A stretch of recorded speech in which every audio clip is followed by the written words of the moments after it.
One of the pictures even featured Savon Kurzberg holding a lighter up, with the burning tower in the background. And these were no ordinary tourists. Oded Elner had $4,700 stuffed into his sock. They lied to the police about where they had been that morning. They were carrying plane tickets for immediate departure to different places around the globe. The FBI confirmed that 2 of the men had ties to Israeli intelligence and came to suspect that they had indeed been on a mission for the Mossad. And of course, after returning to Israel, Elner claimed on national Israeli TV that they had been sent there to document the event.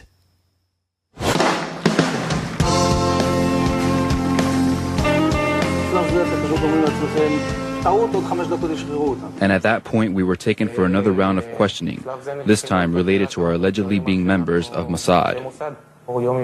The fact of the matter is, we are coming from a country that experiences terror daily. Our purpose was to document the event.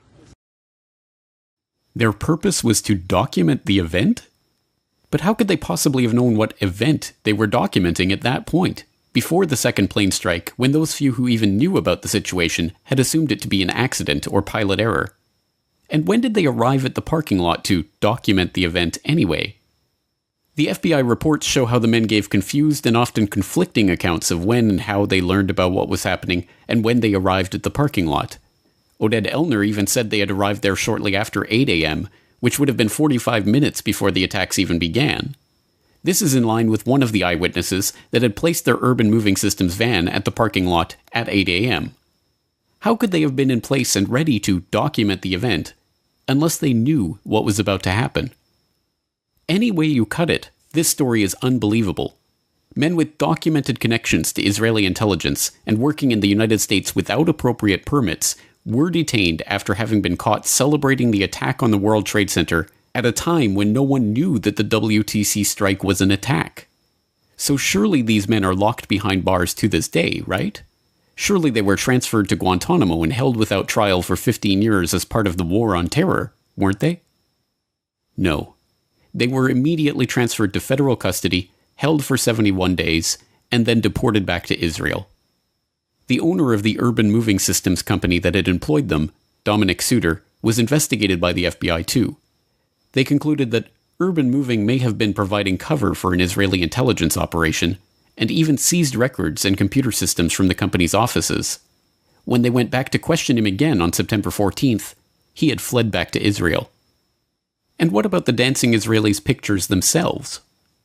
The Justice Department destroyed their copies on January 27, 2014. And these intelligence agents on an intelligence mission who were there to document the event of 9/11 before anyone knew 9/11 was taking place? Don't worry, they were just spying on Arab terrorists. And while the FBI or certain sources might believe that in fact they were Israeli intelligence, they don't believe that the U.S. was a target, that they were actually investigating Muslim groups? They believe if this was an intelligence operation by Israel, that it was focused on the Islamic groups and charities that raise money for groups that are considered by U.S. law enforcement and others terrorist groups.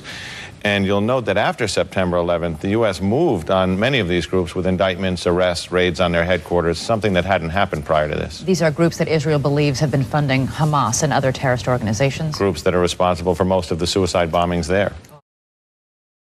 But this story is not merely preposterous on its face. Even the implications of this story are themselves preposterous. If indeed the official story is a ridiculous lie, then are we to believe that these crack Israeli Mossad operatives, who were presumably aware of the attack that was about to take place, had been sent to photograph the burning tower from a parking lot across the Hudson River? And that these specially trained intelligence professionals on their super-secret mission were celebrating, high-fiving, and going out of their way to be noticed in performance of their task? This is equally preposterous.